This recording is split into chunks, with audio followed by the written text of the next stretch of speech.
What's up, folks? I'm Chris, your NFL writer here at Occupy Fantasy, here with a look at the 11-game main slate for Week 7 here in the NFL. Hard to believe we're almost at the midway point of the NFL season, but that's right where we are, and we have learned a lot about these teams, and it allows us to move forward with some confidence in how we think players are going to be used. And one of those players is Josh Jacobs with the Las Vegas Raiders. We have the Raiders favored by a touchdown here against the Houston Texans at home, coming off of their bye. And Josh Jacobs has dominated the touches in the backfield for the Raiders at the running back position. 76% of team rushes, about 10% of team carries in the last 3 weeks of play for the Raiders. In a really strong spot here against a poor rush defense. The Houston Texans are the fourth worst ranked rush defense in the league, according to Football Outsiders DVOA data. And not only that, the Raiders also carry the best rushing offensive line in terms of adjusted line yards into this matchup as well. So it is a very, very positive overall picture for Josh Jacobs in this matchup. I think he's going to be the best raw play on this slate. And frankly, the field agrees. Going into the Occupy model and looking at specifically the running back position, Josh Jacobs projects here on Thursday evening to be 33% owned in DraftKings contests. These are DraftKings tournaments.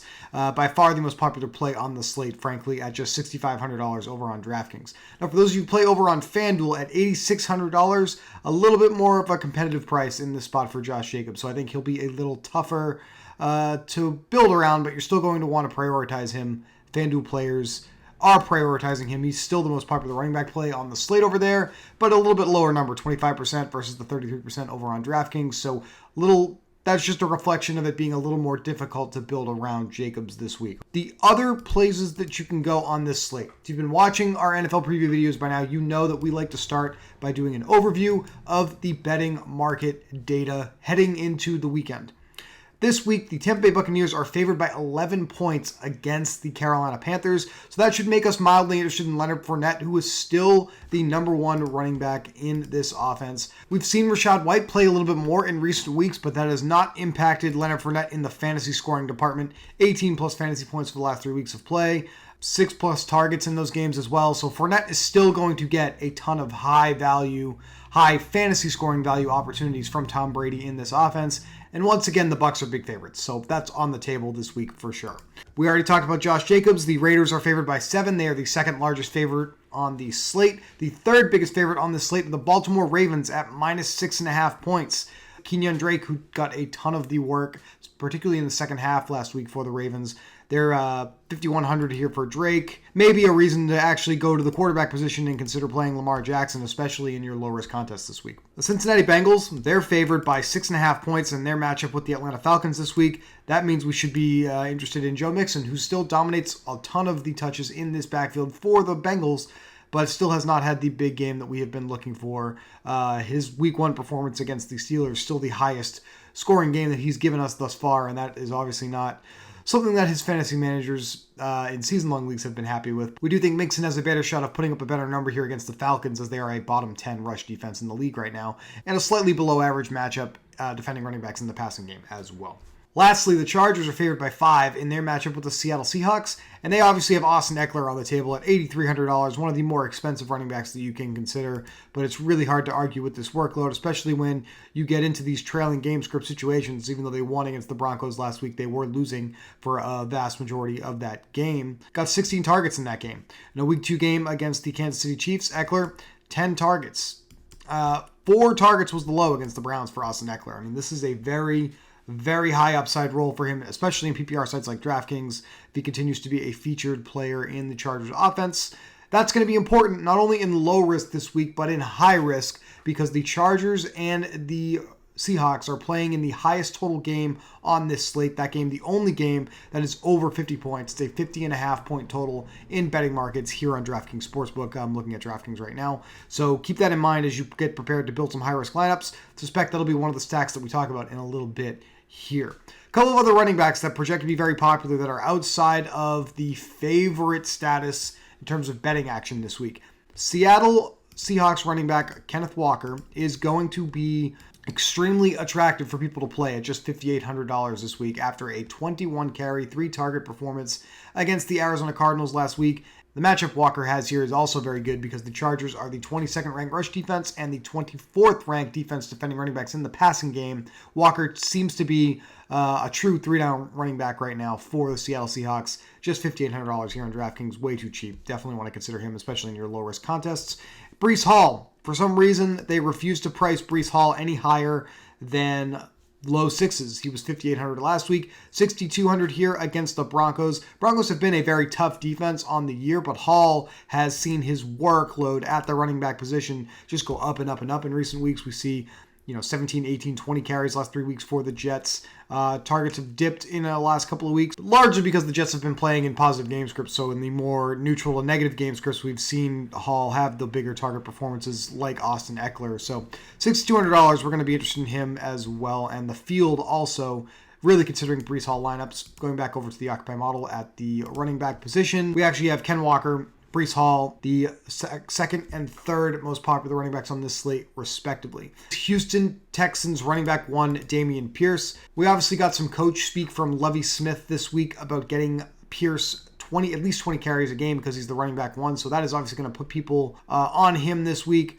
Touchdown underdog against the Raiders, favorable game environment. Pierce should be in the top 5 in terms of most popular running back plays on the slate. Not the worst spot for Pierce. The Raiders are roughly a league average rush defense, and if he does get any targets, even though Rex Burkhead has been getting them, they are actually a bottom 6 or 7 defense defending running back routes in the passing game. So Damien Pierce last on the list here as a running back that's going to be popular. And frankly, if you want to consider playing some correlation here in this Raiders and Texans game, it's going to be very easy to use either Jacobs or Pierce as your quote-unquote bring back player in those high-risk lineups. Now, speaking of high-risk lineups, when we go to the Occupy model, the number 1 quarterback on the week this week is Derek Carr.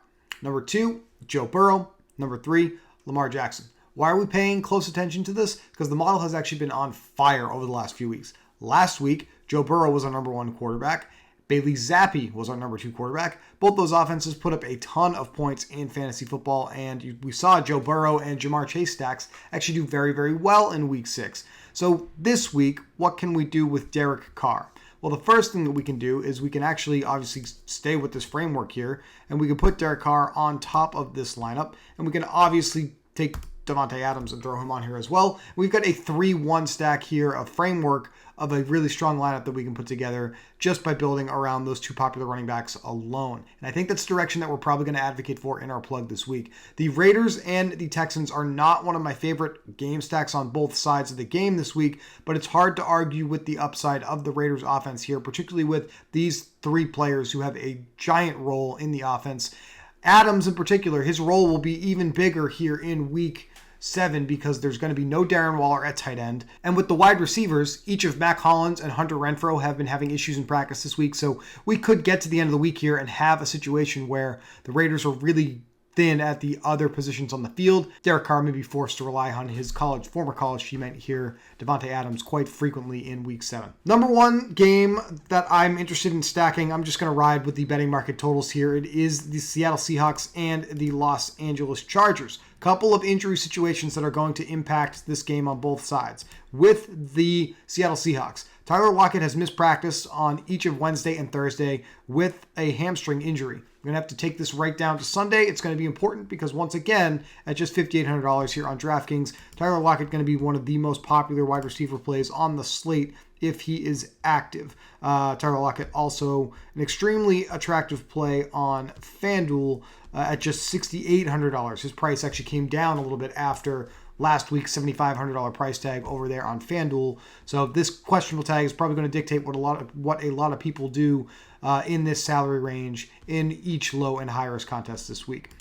On the Chargers side of things, we have Josh Palmer, who has a concussion, and it's looking like he may not be able to go. We may see the return of Keenan Allen, who has been limited in practice and is trending towards returning finally after having this debilitating hamstring injury that has kept him out for the better part of the season. Hard to really forecast how we want to go about stacking this until we know who's going to be available to play. So I'm going to operate as if Keenan Allen is playing, Josh Palmer is out with the concussion, and Tyler Lockett is in to build a stack here for you. I'm going to go with the Chargers side because the Chargers are favored by 5 here, and they have the second highest implied team total on this slate now. with the Chargers, let's assume that Mike Williams is still going to have a really big role with Keenan Allen being at best limited coming back from the hamstring injury, right? Gerald Everett at tight end. Gerald Everett is actually our number one high-risk tight end play in the model. We have him as the best tight end on DraftKings, FanDuel, and Yahoo for you to roster as value for his price this week. Just $4,000 over on DraftKings, one of the better value spots for him on this slate. We project him for 6 targets, roughly, against the Seattle Seahawks, and Everett's matchup here, really good one. The Seahawks are just the 30th ranked Football Outsiders DVOA defense defending tight end position this year, so Everett should have a really good opportunity to perform here in this spot for sure. So I'll talk about more tight ends in a little bit here, but as far as trying to stack the Chargers and the Seahawks is concerned, we like Gerald Everett quite a bit as effectively the de facto number 2 weapon in the passing game. And whether you're rostering Herbert as a standalone play or in a stack like I have here in this particular build, you should feel good about it because Herbert will have the second best pass blocking offensive line in the league in front of him, protecting him this week in his matchup with the Seahawks, who are a bottom 7 or so pass defense in the league. So he's definitely going to be hitting the Seahawks at the right time, hopefully getting some of his top weapons back and in a really good spot to succeed here. Now, with run backs, talked a little bit about the Seattle wide receiver situation already with Tyler Lockett's injury. Certainly would be fine slotting him in here and working it that way. I tend to believe in using a running back as the run back in a 3-1 game stack where and when I can, if it makes sense. And here with the Seahawks, the way that Kenneth Walker III is being used, he's the guy that I'm going to consider most heavily if I am stacking the Chargers this week. So I would use him here in this particular build. 48.25 per player remaining, my favorite running back on the slate in here. This is a nice framework of a 3-1 game stack. As a reminder, the reason that we like 3-1 game stacks in high-risk contests, specifically like the Millionaire Maker here on DraftKings, is we have found that these types of builds and these large field GPPs specifically are not utilized as often as they tend to hit. A ton of the top 1% finishing lineups in large field tournaments go for the correlation play here with a 3-1 game stack. So that is why when you watch our videos, that's what we talk about quite frequently. Second favorite game on this slate to stack, and it actually is gaining some steam, I think, in the fantasy industry, content industry. People who use a lot of these smart lineup builder tools like ours here at Occupy, the lineup builder that we offer, or some of the more popular competitor tools that are available out there. We're starting to see the Dallas Cowboys and the Detroit Lions move up the rankings in popularity. Biggest indicator of that is that the Dallas Cowboys now have the highest implied team total in betting markets. Detroit visiting Dallas this week. This game is a 49-point total in betting markets as of Thursday evening, and Dak, being the confirmed starter in this game now at quarterback, has people a little more interested in it. The Lions are the worst defense in the league right now. They're allowing a league-high 6.5 yards per play to opposing offenses on the year. Will the bye week fix that? We don't know for sure. The only thing that we do know is that on top of allowing so many yards per play, they're currently the worst pass defense in the league and the second worst rush defense in the league. So even though we haven't really seen much of anything from Dak Prescott in 2022, I'm willing to take a leap of faith and use Dak in both low and high risk formats because this is a really good spot for him to succeed and you want to get ahead of it. We want to play the Cowboys before they really hit their stride and they become super expensive in future weeks if we're right about this. At just $6,700 here on DraftKings, $7,500 over on FanDuel, Dak Prescott and the Cowboys going to be an interesting option for sure. The wide receiver position. Important to keep in mind that I've talked about both the Cowboys and the Seahawks here because if we sort by the most popular plays on DraftKings this week, CeeDee Lamb, Dak Prescott's number 1 wide receiver, is going to be the most popular wide receiver in Week 7 DFS contests. Tyler Lockett of the Seattle Seahawks will be the second most popular wide receiver if he is active. So in low risk lineups, you're going to see a lot of teams that have both of these players in it. With Dallas, Michael Gallup's just $5,100. Noah Brown at $4,400, even though his role has shrunk a little bit since Gallup returned to the lineup. Going to be pretty easy to build a stack, frankly, because none of these players are super expensive to pair with Prescott in the passing game. So that's what I'm going to do here. I'm going to go with CeeDee Lamb and Michael Gallup, and then we have Amon-Ra St. Jerry Rice / Brown available to us as well. He is practicing this week, does not have an injury designation, full participant on Wednesday, completely off the injury report, I believe, at this point. Not super worried about the ankle any longer. He's going to be out there, going to have this massive target share from Jared Goff in this offense. And it's been a couple of weeks of game action since we've been reminded about the sun god, right? So I think week 7 in a spot where they're underdogs to the Dallas Cowboys on the road, playing in perfect weather conditions. It's going to be a great spot for Amon-Ra St. Jerry Rice Brown to have a blow-up game once again for us. A lot of nice pieces here in this Dallas and Detroit game. Obviously not just Brown and the two main receivers that you can pair with Prescott, but we've also got TJ Hawkinson in the passing game at tight end for the Detroit Lions. We've got quite a few running backs that will be interesting depending on who's available. DeAndre Swift, if he's active, will be good. If he's not active, then we have Jamal Williams, who's just a little bit cheaper, and we've already seen the role be pretty strong for him. We've got the Zeke Elliott and Tony Pollard split for opportunities as well. So there are several points of differentiation as options in a potential Lions-Cowboys stack in Week 7. So let's talk low-risk lineups in Week 7. We already know Josh Jacobs is going to be the most popular play on the slate, so you're going to need him. We know CeeDee Lamb is going to be the most popular wide receiver on this slate, so I think you're going to need him. Those are the two guys that I would start with for low-risk lineups this week. And then going back to our model, looking at popular plays. Ken Walker, Seahawks, Breece Hall with the Jets, Damien Pierce with the Houston Texans. I do think that this ownership is going to hold. So in low-risk lineups this week in DraftKings, I think you play 3 of these 4 guys for sure. Over on FanDuel, ownership is a little different. Joe Mixon actually sneaks into that top 4.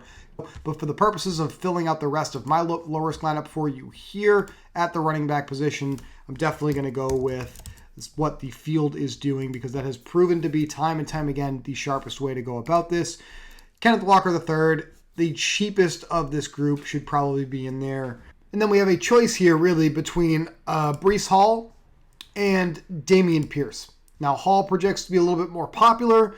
We rank Pierce a little bit higher in our model. I think Pierce is a little bit of a better fantasy projection as well. So he's going to be my 3rd running back in my lineup. At the quarterback position, let's see what the model says this week. We like Derek Carr, number 1. And I think with such a high team total that we have to consider Carr in low-risk contests, especially at just $5,900, specifically on DraftKings. FanDuel, a little bit of a different decision with the way the pricing is. But Derek Carr going to be pretty reasonable. You'll probably see our ownership forecast shift a little bit, but Dak Prescott, $6,700 here on DraftKings. Highest implied team total on the slate for the Cowboys. He'll probably be a very popular option. Justin Herbert, we have him currently as the 2nd most popular quarterback on the slate. $7,200 on DraftKings, $8,100 over on FanDuel. 2nd highest implied team total at the moment, so that's a reasonable play. And then Geno Smith here, still underpriced for how well that he has been playing. The Seahawks pass blocking has not been very good. They're actually in the bottom 10 right now in terms of blocking in the passing game. So that may be a cause for concern with Geno Smith, but he's nevertheless going to be the most popular quarterback play on DraftKings, but the 2nd or 3rd most popular play over on FanDuel, facing an above average pass defense from the Los Angeles Chargers. Joe Burrow against the Atlanta Falcons, 2nd favorite play of the models. Actually, 2nd favorite play of mine. I think he has a pretty good chance of going over 300 yards against the Falcons. Lamar Jackson, the clear high floor play this week at $8,000. And with no Josh Allen available this week, this may be the pay-up quarterback that you see a lot of people go for. We've got him at just 8%, so it doesn't look like he's going to be as popular on DraftKings as he may be on FanDuel or Yahoo, where we have it a little higher for Jackson. Very good chance to succeed against the Browns because not only is the matchup in the passing game strong, but the running game matchup is strong as well. And we know how the Ravens like to use Lamar. So Lamar in low-risk contests, Lamar even in high-risk contests, maybe with just a pairing with Mark Andrews if you can find paths to doing that. Obviously a decent option on this slate. For me, I'm going to try to get to Dak. I don't mind dropping down to Carr if I have to as I go to fill out this lineup. The tight end position. I do think we have a chance to punt it off because of the way the pricing is this week. Greg Dulcich with the Denver Broncos. We saw him on Monday Night Football catch a touchdown pass from Russell Wilson. Also played a really, really large role. Ran 27 routes for them in that game, 21 of which came from slot positions. So high volume route runner, high volume number of routes that are in advantageous spots for him to catch passes from Russell Wilson in this offense. So at just $2,500 on DraftKings, the minimum price, $4,000 on FanDuel, the minimum price, $10 on Yahoo, where salary isn't as important, frankly. we're going to see people gravitate towards playing Dulcich here a little bit. Projects to be the most popular tight end on DraftKings alongside Mark Andrews. So that is the decision here, effectively. Are you paying all the way up or paying all the way down? And it does seem like either path is viable depending on what you're doing with the rest of your lineup.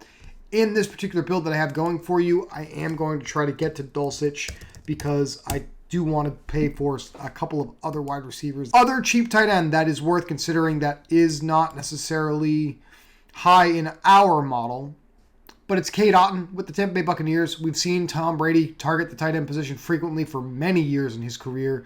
Unfortunately, we saw a little bit of a brutal neck injury from Cameron Brate in week 6. So Cade Otten going to be the other place you can go at tight end if you do not want to play Greg Dulcich.